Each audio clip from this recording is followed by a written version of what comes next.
देंगे साझेदारी खाते से संबंधित विशेष पहलू, जिसके अंदर पहला आएगा लाभ पर प्रभार एवं नियोजन संबंधित मदें। दूसरा आएगा साझेदारों में लाभों का विभाजन, लाभ हानि नियोजन खाता। तीसरा आएगा साझेदारों के पंजे खाते। चौथा आएगा साझेदारी खातों को बंद करने के पश्चात समायोजन।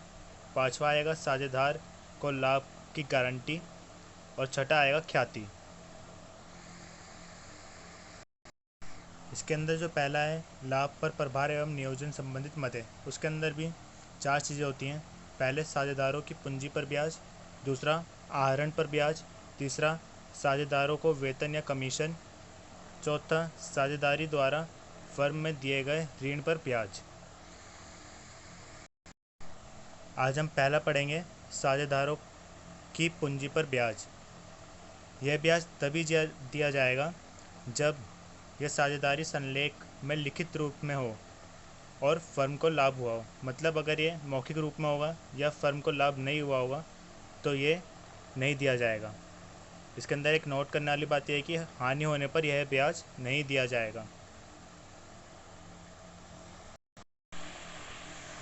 हम सीखेंगे पूंजी पर ब्याज की गणना। इसके लिए हमारे पास एक सूत्र होता है जो कि है पूंजी पर ब्याज बराबर पूंजी की राशि गुणा दर बटा 100 गुणा समय। अब बात आती है अतिरिक्त पूंजी की। अतिरिक्त पूंजी यानी एडिशनल कैपिटल। ये यदि कोई साझेदार वर्ष के दौरान फर्म के में अतिरिक्त पूंजी लगाता है, यानी कि और भी ज़्यादा पूंजी लगाता है और ज़्यादा कैपिटल लेकर आता है, तो उसको अतिरिक्त पूंजी कहते हैं। इसके अंदर एक बात ध्यान देने वाली है, वर्ष के दौरान मतलब साझेदार वर्ष के दौरान जिस समय उनकी साझेदारी चल रही होती है उस समय बीच में लेकर आता कैपिटल। तो इसके ऊपर भी हम ब्याज निकालते हैं समय के आधार पर, क्योंकि हम ब्याज जो निकालते हैं समय के आधार पर ही निकालते हैं। अब चलिए इस पर एक उदाहरण कर लेते हैं। उदाहरण हमारे पास 1 अप्रैल 2016 को राजेश और सुरेश की फर्म में पूंजी क्रमशः 60,000 तथा 40,000 है। 30 सितंबर 2016 को राजेश फर्म में 10,000 की अतिरिक्त पूंजी लगाता है। ब्याज की दर 6% प्रतिवर्ष है। फर्म के खाते 31 मार्च 2017 को बंद होते हैं। उपरोक्त सूचनाओं के आधार पर पूंजी पर ब्याज की गणना कीजिए। तो इसके अंदर हमको दी हुई कि अतिरिक्त पूंजी को कितने लेकर आ रहा है, 10,000 रुपये लेकर आ रहा है। कब लेकर आ रहा है? 30 सितंबर 2016 को। कौन लेकर आ रहा है? राजेश। तो पहले हम क्या करेंगे, राजेश का निकाल लेंगे पूरे वर्ष के लिए। तो पूरे वर्ष में कितने महीने तक उसके पास 60,000 रुपये रहे? उसके पास रहे 60,000 रुपये सिर्फ 6 महीने के लिए।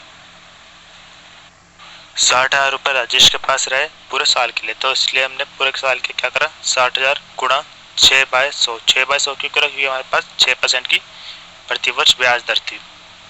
आगे हमारा 3600। और दूसरी चीज़ हम निकालेंगे इसके ऊपर, जो अतिरिक्त पूंजी लाया है उसके ऊपर ब्याज। अतिरिक्त पूंजी कब लेकर आया है वो? 30 सितंबर को, 30 सितंबर 2016 को। तो मतलब कि 6 महीने बाद लेकर आया और उसकी बुक कब खत्म हो रही है? 31 मार्च को।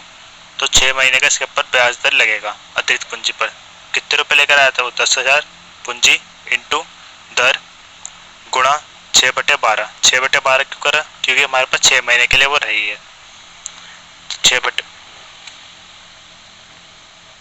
तो 6/12 करा तो इसका क्या आया? रिजल्ट आया हमारे पास 300।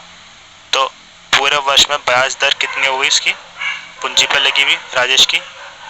3,600 प्लस 300 3900। अब सुरेश की देखेंगे, सुरेश की कितनी आएगी? सुरेश ने तो कोई भी अतिरिक्त पूंजी नहीं लगाई, तो उसकी सीधे सीधे निकाल देंगे पूरे वर्ष की पूंजी पर ब्याज। 40,000 गुणा 6/100 इक्वल टू 2400।